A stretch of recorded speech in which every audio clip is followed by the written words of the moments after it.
Rampage.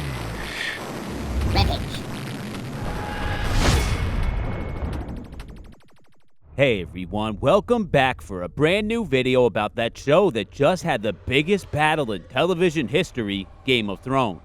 Warning, beyond this point there are spoilers for people who are not up to date on HBO's Game of Thrones TV series and George R.R. Martin's books. In this video we're going to give you our Rampage recap of the bloodbath that was the Battle of Winterfell, which pretty much gave us all PTSD. We're going to take a look at some of the big moments that turned the tides of the battle and relive each one of those gruesome character deaths. A common complaint we've noticed is that the episode is too dark in some key moments, so we've given those moments the Lord of Light treatment to try to get a better understanding of everything that happened in this epic battle. The episode starts off with no substantial lines of dialogue spoken for the first few minutes, and the tension is built up almost to a frenzy. The story starts from Samwell's point of view. Unfortunately, he doesn't have a heroic moment in the Battle of Winterfell, and is honestly a liability for most of the fight, although at least our favorite book thief survives. For a brief moment, the little Lady Lord Mormont, who has a huge moment later, is barking orders to her people, and then the perspective shifts to Tyrion's. Tyrion bumps into Bran in their least awkward interaction as Theon, Alice Karstark, and the Ironborn escort the Three-Eyed Raven to the Weirwood. Next, the perspective cuts to Davos and his archers on the wall, who are visibly tense, and the point of view continues to shift to all the major players in the battle. The Stark sisters, Jon and Dany with the dragons, the Unsullied, the Dothraki, the Free Folk, the Northmen, Brienne, the Hound, Beric, pretty much almost every major character that's still alive in the series. The story cuts to Lord Commander Ed as Samwell finally reaches him on the lines and breaks the silence. Oh, for fuck's sake. Took your time. Good old Ed. After a massive wide shot we've already seen in the promos, we get super excited to see Ghost again. Although unfortunately he doesn't make an impact in the battle at all. A key save of Arya or someone else would have been amazing and justified his appearance so much more. The story continues to cut to different POVs, and out of nowhere Melisandre the Red Woman enters from the darkness. How did she make it in untouched? Clearly the Night King can't sense her magic. Davos looks like he's going to bust the blood vessel in his head when he sees the Red Woman, but ultimately he knows she has powers that can help and doesn't execute her on the spot. Melisandre gives the Dothraki their big shining moment in the light, and it's really inspiring for our heroes right before the Blood Riders head into the darkness as the battle kicks off. Let's take a moment here and call a spade a spade. This is a horrible tactical decision. When you're outnumbered, you defend, not send all your horsemen into the darkness no matter how hot their swords are. Although we love the feelings of this episode, tactics were clearly the first casualty. The initial shot of contact with the army of the dead is brief but powerful, as a white giant runs right into a Dothraki screamer before the shot cuts away to a wide shot, as all the flaming rocks hit a wall of darkness and are very quickly snuffed out. Seeing the Dothraki and Jorah retreat is disheartening for the rest of the troops, and they get ready for the nightmarish army to approach. But the big question here is, where the f*** is Ghost? We know from the promo for episode 4 there's no way he can be dead, but what is going on with the dire wolf screen time, people? When the dead finally hit the wall of Unsullied, it's like a scene out of World War Z. Where's Brad Pitt at? The White swarm our heroes and quickly start to overrun them in a dizzying array of shots of dead soldiers wiling out like Black Friday shoppers. Everyone gets into the thick of the battle and things get real messy and confusing real quick, especially if you don't have the brightness on your TV turned up to max. There are so many close calls where we're led to believe Brienne, Podrick, Jaime, or so many other characters are goners, but there's lots of key saves in this battle, which keeps the death count lower than most expected, but don't worry, we still lose some major characters. The Dragon Queen and her nephew Aegon start lighting up the battlefield when we're all starting to feel like there's no hope, and we just wonder where these two were at when the Dothraki were getting destroyed. Just as Jon gets his eyes on the White Walkers and goes in for the kill, he is hit by a blizzard. The Night King is literally pulling out all the stops to get to Bran. The bad weather is a good story obstacle, but it makes everything harder to see in an already dark episode. Jon and Daenerys can't see clearly what's going down on the battlefield, which takes the dragons out of the fight. The action then cuts down to the battlefield, and things aren't looking good for Team Life. Sam is about to be killed when Ed saves him before the Lord Commander meets his sad demise. Sam, you better make that sacrifice worth something.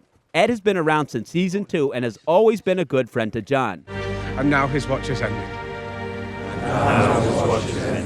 Sam runs away from Ed's killer, which is pretty annoying, and then the action cuts to the crypts where maybe Samwell did belong. Literally not a word is said, and the scene ends with Tyrion taking a swig of wine. We hope that nobody gets paid by the word for this episode, but the silence really helps keep the tension up for the entire extra-length event. After that, the action cuts to the Keeping Up with the Targaryen show as the blizzard proves to be so blinding that the two dragon riders actually have a mid-air collision. Is it bad that we laughed? The story then cuts down to the field again as Brienne calls for a retreat and starts rushing towards the gates, where Lady Mormont welcomes them in. I pledge to fight for the North, and I will fight. The Unsullied bravely protect the retreat and sacrifice a fair amount of their numbers to give as many of the soldiers as possible the chance to fight on for survival inside of Winterfell. Arya also gets a key save for the Hound here, who pays her back later. Jon decides to regroup with his dragon and lands by the weirwood while the troops try to light the trench around Winterfell on fire. But the weather isn't having it. As hope seems lost, Grey Worm gets the idea to bring out the Red Woman to light the trenches ablaze, and although she has some performance anxiety, Melisandre does manage to set the entire spiked trenches on fire through her Lord of Light. Too bad HBO didn't use the Lord of Light in the actual editing room for the rest of the episode. After an amazing aerial shot of the fire lighting up, we see the good guys get a little bit of breathing room, although the flames give the Hound another panic attack. The Mountain really messed up the Hound, and we can't wait to see the Clegane Bowl happen before the series is over, and maybe he'll finally get over his fear of fire. The action cuts down to the crypts, and Tyrion is a little too antsy to go out into the fight. Sansa talks some sense into him, and it actually feels like there's real chemistry between the two characters until Missandei gets pissed at Sansa's ungrateful attitude towards the Dragon Queen. The story then cuts back outside to the battle, and the Night King starts sacrificing his soldiers to get through the wall of fire, although it's unclear why Daenerys or Jon wouldn't try to relight the part that went out with their giant fire-breathing dragons. As everyone hustles to guard the walls from the onslaught of dead soldiers, the action cuts to Jon Snow, who notices the Night King just chilling on his dragon and decides to start a good old-fashioned dragon fight. Before we see any dragon-on-dragon crime, the story cuts back to the Watchers on the wall as the Night King's army begins to climb up to the top by stepping on each other. Samwell is actually slightly useful here, but again, the numbers of the dead prove too great to be stopped by the living. Sam gets another save from Jorah, who is proving the gift of the Tarly family sword was a practical one. The dead start to overrun the living, and things get real dark for some of our favorite characters, although no major ones die just yet. The Hound deals with his panic attack while everyone around him is slaughtered. Arya refuses to meet death lying down and fights bravely. This moment of Davos being amazed by her killing skills is subtle but strong. The action then cuts to the front gate, and the little Lady Lord Mormont's luck finally runs out. The story then shifts to Arya, who is being overrun by the dead and really loses her cool when she bangs her head pretty hard here. We see a frightened Arya after that, one we haven't seen in years, and it's really disheartening for the rest of the army of the living. Beric convinces the Hound to snap out of his freak out when he sees Arya in trouble, and God bless both of those dirty old men who rush into the castle to save her. Following that moment, the action cuts to the White Giant, who is laying waste to Team Mormont. Injured badly, Lyanna charges like a boss into the face of certain death. It hurts to hear that giant crush her, but it's so satisfying when she shoves her blade inside his blue eye. The smallest warrior takes out one of the biggest weapons on the battlefield, who crumbles like Thanos snapped him out of existence. R.I.P. Lady Mormont, who's going to publicly berate Jon Snow now? But you're not, are you? The action then shifts to the sky for some much-needed dragon fighting as the Night King is chased by Jon and Dany until all of a sudden he's gone. Dany gets blasted out of nowhere, although it appears Drogon is resistant to ice fire. The Night King strikes, evades, and leaves both Targaryens completely on edge before they pick up the chase once again. The story then cuts back to Arya, who is running around inside the castle, and this scene is terrifying and awe-inspiring as Arya never makes a sound except for a few blood drops. She evades a handful of wights and only has to kill one. Just as we think Arya has escaped the immediate threat, a whole second group of the dead busts through another door, and the Stark sister is once again running for her life. The story then takes us back down to the crypts, and the women and children hear their people being massacred, and nobody says a word. Silence is a powerful tool used in this episode, and we do have to give credit for the strong pacing of this monumental battle. The action then cuts back to Beric, who finds Arya just at the right time, at least right for Arya. Beric sacrifices himself in an almost Christ-like crucifixion pose and somehow manages to get outside with the Hound and Arya. R.I.P. Beric, but apparently his sole purpose was to save Arya, and we're going to get into that real soon. The Red Woman proves to be one of the battle's MVPs as she says exactly the right thing to Arya at exactly the right time, and Arya gets her second win, but the Hound isn't having it. The battle then cuts to Theon and Bran at the Weirwood Tree. The army of the dead rush Theon and the Ironborn, but the action cuts back to the dragon fight before we see what happens. Jon and Rhaegal catch the Night King and Viserion, and we get the first true dragon fight as things get really savage and talons are lashing. Just as it looks like Jon might get killed, Daenerys swoops in to save the day and knocks the Night King off his dragon. But Rhaegal is also hurt really bad from the fight, and after Jon crash lands him, he's TKO'd for the rest of the battle. Daenerys confronts the Night King with Drogon and Dracarys the shit out of him, but it doesn't do the trick. Dany narrowly avoids an ice javelin and chooses to retreat while an injured Jon advances towards the Night King on the ground until the Night King notices and pulls out his favorite magic trick, negating everything Team Living has done so far. Seeing Lady Mormont reanimate is especially tough, and then the action cuts down to the really safe crypts, where the really old Starks show up late for the party. Theon and the Ironborn fight bravely as Bran stays in warg mode, and then the action cuts to Jon Snow, who is facing impossible odds, as usual, and gets a last-minute save from the last Khaleesi and some dragonfire. Jon heads to save Bran instead of hopping on the giant dragon, and Daenerys looks away for way too long as Drogon gets swarmed by the dead. The Mother of Dragons falls off of her son, and Drogon takes off with dozens of these ghouls hanging off of him. From the promo for the next episode, we know that both of the living dragons survive, but they definitely get hurt pretty badly. Daenerys is left alone on the battlefield once Drogon takes off, but she gets a last-minute save from her unrequited love, Jorah, who fights his heart out one last time for the woman he loves. As Jon Snow makes his way to the Weirwood, he passes through the castle where Tormund and Gendry are standing on top of a pile of dead, undead soldiers, and Jon just keeps moving. Sam Tarly lays on his back but refuses to die, and Jon keeps moving. And killing. The action cuts to Theon and the Ironborn, who are outnumbered and slowly being killed by the army of the dead. Theon makes a last stand to defend Bran, and the story begins to cut back and forth between the major players and shows us just how hopeless everything seems. Jorah is already hurt pretty bad, and even Daenerys has to use a sword.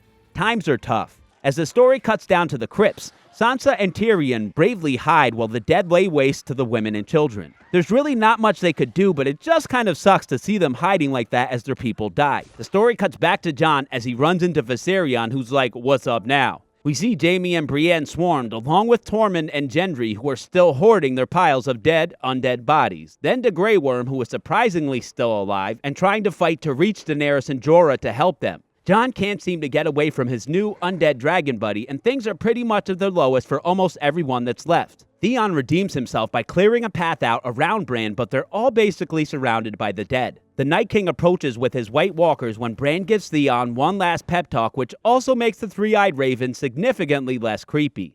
You're a good man. Thank you.